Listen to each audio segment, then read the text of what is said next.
Buenos días, otro día, otro tema muy difícil nos está esperando y hoy acompañar el tiempo no está muy bueno y hace muchísimo viento, mejor para el tema.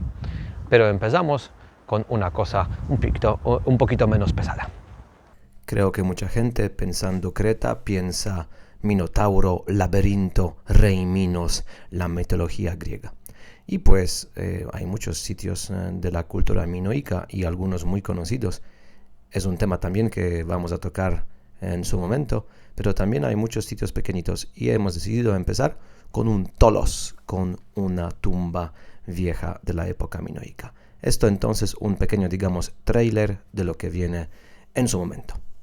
Pero ya al tema del día, a un tema muy, muy difícil. El cuento difícil de hoy, Segunda Guerra Mundial, la batalla de Creta. Empezamos en un cementerio de los soldados alemanes. Y acá entonces, un tema muy interesante, ¿cómo conmemorar soldados del agresor? ¿Verdad? Y entonces ya, primera cosa que vamos a ver será bastante controvertida. Vamos a ver una placa conmemorativa. ¿Qué dice? Que acá en ese cementerio tal número de soldados están enterrados que han muerto en la batalla propia, en la ocupación. La parte importante es la tercera línea del fondo. Dice acá que ellos han dado su vida por la patria. Todo bien, pero dar vida por la patria significa que uno está ocupado, uno viene para ocupar, ¿verdad? Y entonces es una frase muy controvertida y acá en esta placa explican que una placa de 2002 y sí, hoy es muy controvertido, la han dejado para mostrar cómo cambia con tiempo la idea de conmemoración. Lo que pasa, en lo que han visto en la placa de explicación, no tradujeron nada de esa placa de bronce.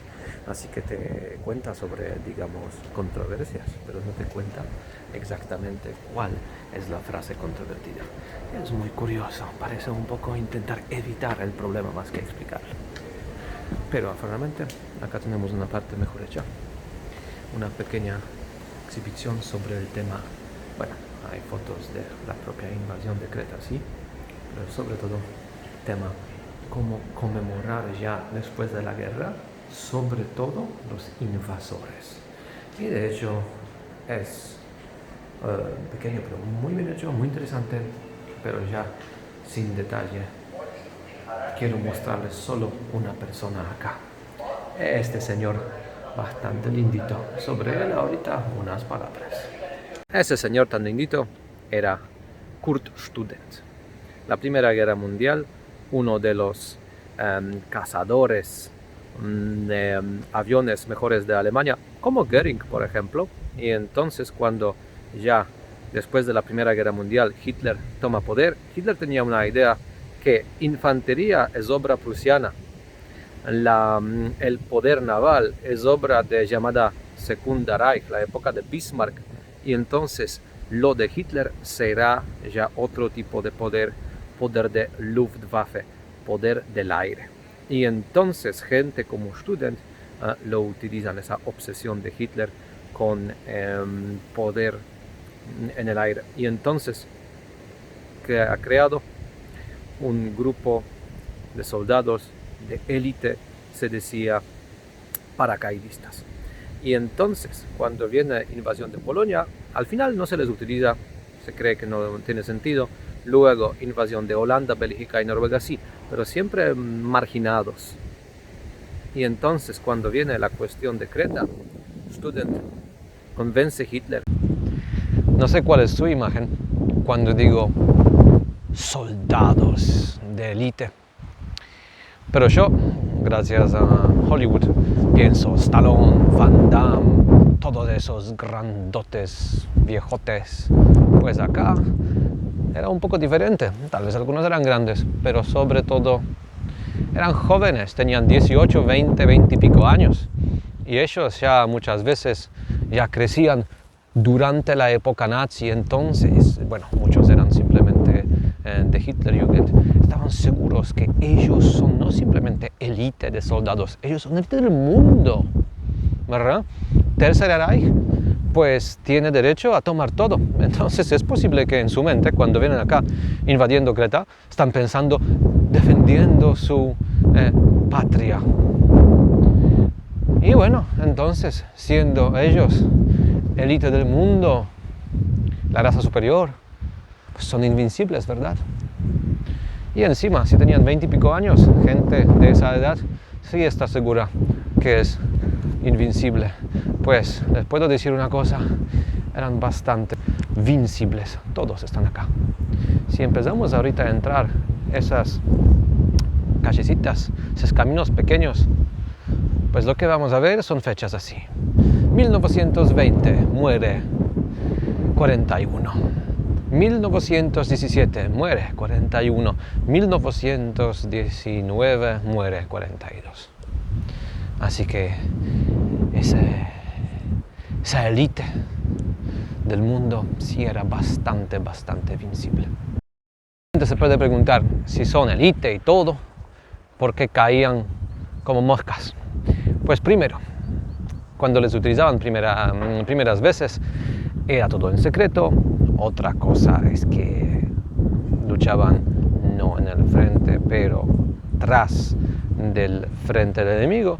Y también siempre decían que ese sentido de caer encima de cabezas de sus enemigos les da sensación de poder. Y esto muy bien, pero ahorita ya no es secreto.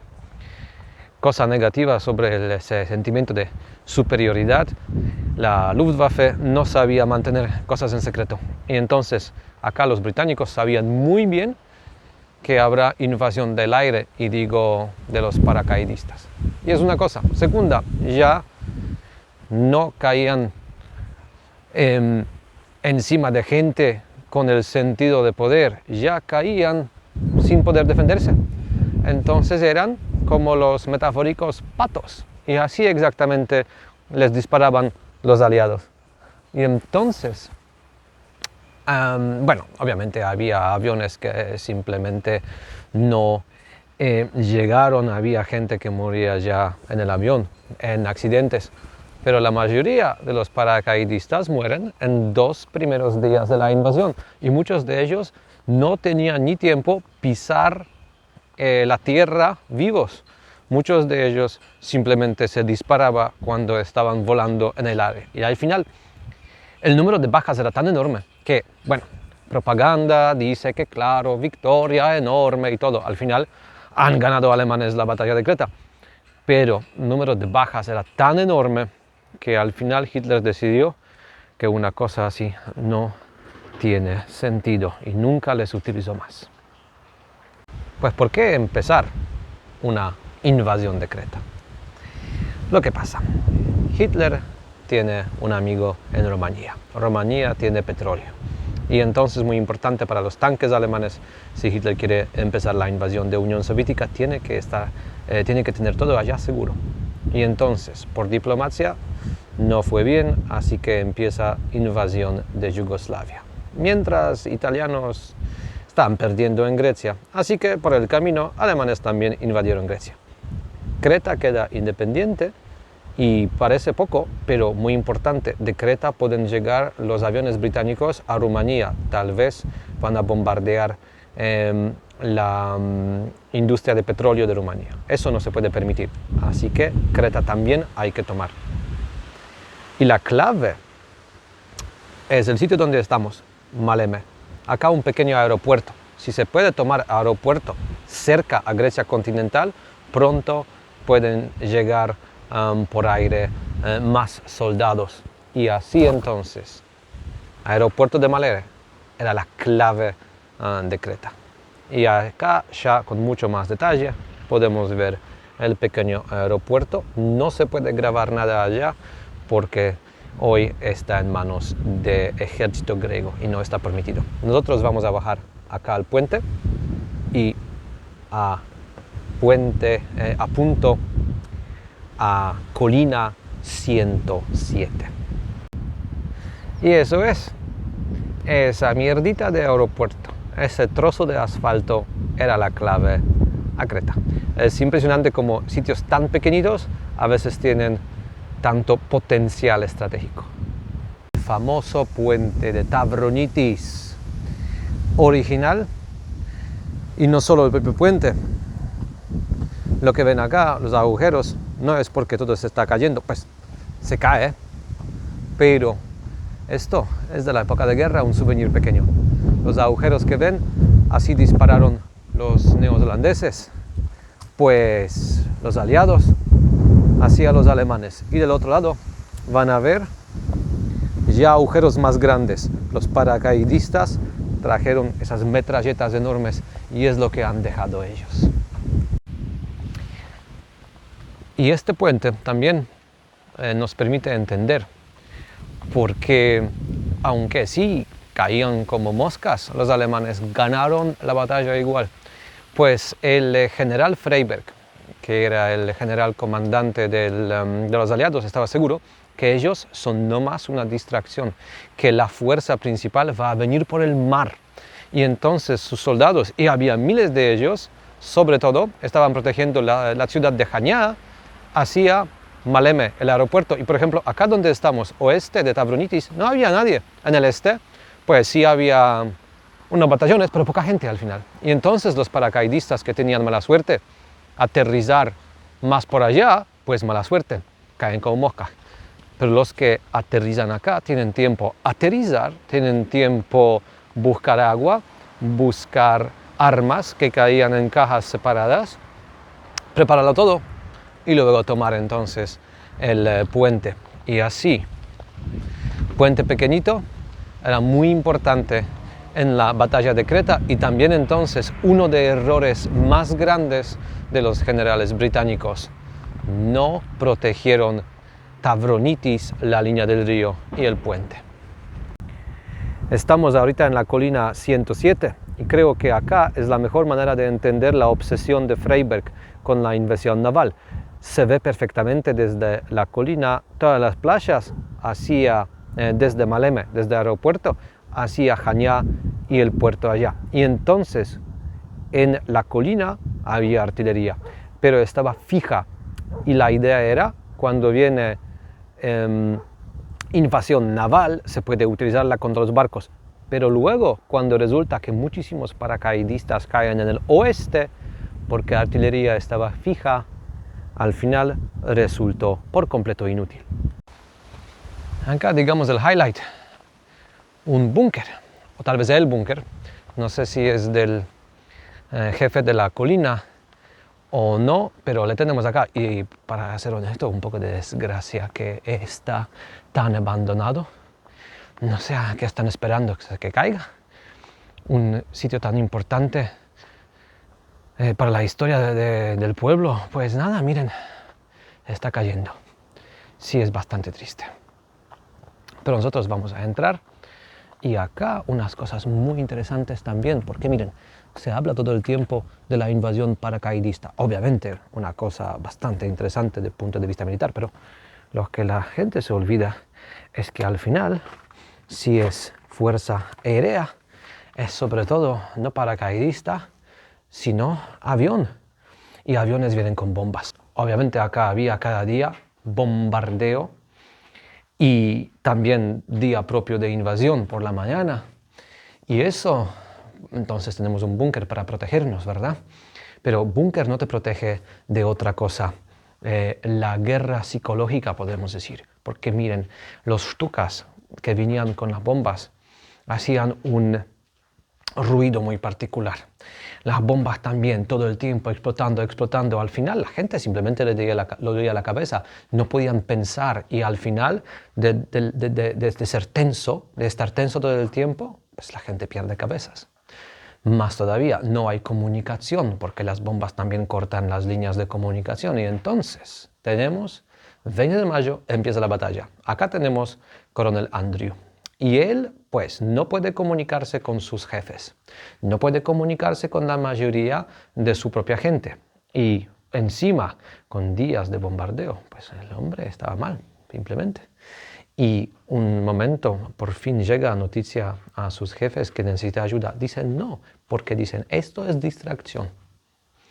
Necesitamos la fuerza propia para defender la costa. Y el hombre, al final, la noche de 20 a 21, decidió abandonar la colina 107. Estaba seguro que la mayoría de su gente está muerta y que no va a recibir ayuda. Y este error es uno de los errores más importantes de la batalla. Entran alemanes. Y resulta que su compañía estaba luchando, estaba bien. Así ese pequeño error. Y entonces 21 de mayo ya tienen alemanes aeropuerto de Maleme seguro, con puente de Tavronitis y con el búnker con la colina 107. Y así, con esos sitios que hemos visto hoy, alemanes ya, dentro de un día, con todas sus pérdidas, ganan la batalla de Creta. Hemos hablado sobre los malos, ahorita toca los buenos. Pues miren, hablando de los buenos, sí, los malos tenían menos números, unos 13.000 personas más o menos, los aliados 35.000. Y eso suena, pues, cómo podían perder. Miren, números de una cosa, pero alemanes, los soldados eran élite. Y más, eran unidos de unos regimientos que se conocían y todo. Y acá, lo que teníamos acá era la mitad del mundo, bastante literalmente. Pues, no faltaba acá británicos, pero no solo.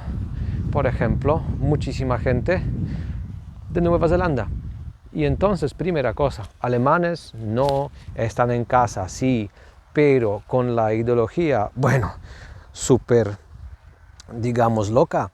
Pero también hay que decir que sacaba en la gente bastante adrenalina el nazismo. Y acá viene gente que no tiene nada que ver con el sitio que tiene que defender. ¿Qué tiene un maorí de Nueva Zelanda que ver con Creta? Y es una cosa.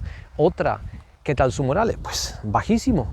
Corriendo de Grecia continental. Tenían que dejar allá durante evacuación todo, literalmente. Y no hablo solamente de, no sé, carros o tanques, lo que sea.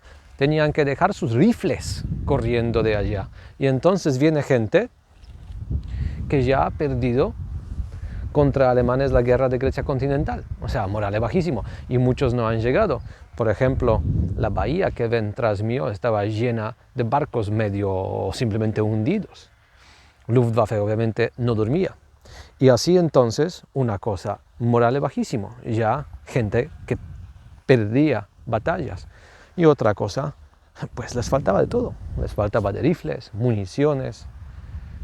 Al final, pues, tal vez números más grandes, pero no tenían tanta fuerza mental y tantas provisiones como los alemanes. Y al final es un poco de, ser honesto, es un poco de milagro que luchaban como luchaban. Sobre todo, hay que decir acá que los maorís de Nueva Zelanda eran los más locos, pues su cultura es muy bélica.